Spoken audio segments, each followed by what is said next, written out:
I am accepting my father's induction into the New Jersey Hall of Fame because he is no longer, unfortunately, alive to do so. I'm afraid I don't know very much about his life in New Jersey. I know that as a small child, we visited his mother in Rahway. His father had died long before I was born. They lived above a small store, which I remember as a candy store. I'm sure it sold candy, and that was probably more interesting to a small child than whatever else it sold. And the other thing I remember was that there was a very early television set, probably the first one I had ever seen, showing black and white cowboy movies on a very small screen, and that struck me again as a small child. But beyond that, I'm afraid I know very little about that part of his life. I know quite a lot about my father, having spent a good deal of my life with him. He may be the best human being I have known. As best I can tell, even after he was quite famous, he answered all of his mail himself.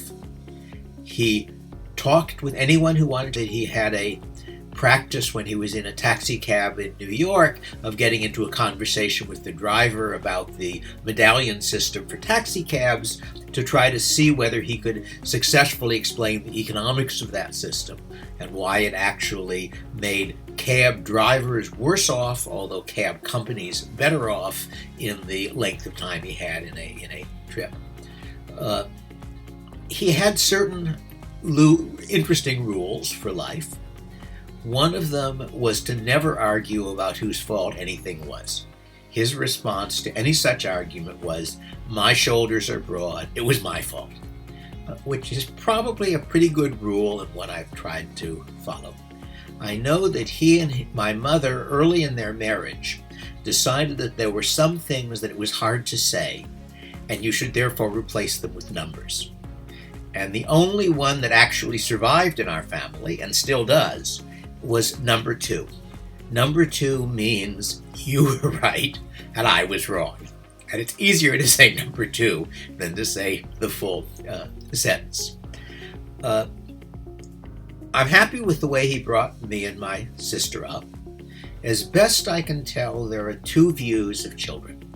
One is that they are pets who can talk, and the other is that they are small people who do not yet know very much. And my parents clearly believed in the second model. I spent a lot of time growing up arguing with my father. I remember when I was in college talking to someone who had met someone who had apparently encountered us, I think, in Colorado skiing.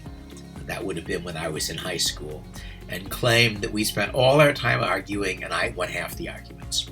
The latter is not true. My average score was never that high, but it was a very lively intellectual experience.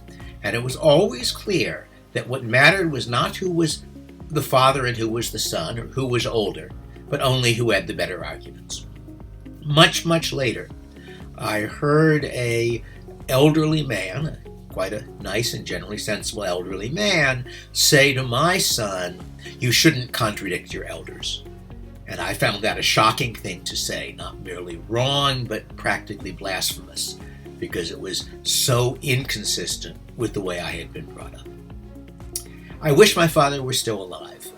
The New York Times quite recently spent a number of pages on a whole bunch of responses to a op-ed my father had published in the New York Times 50 years earlier.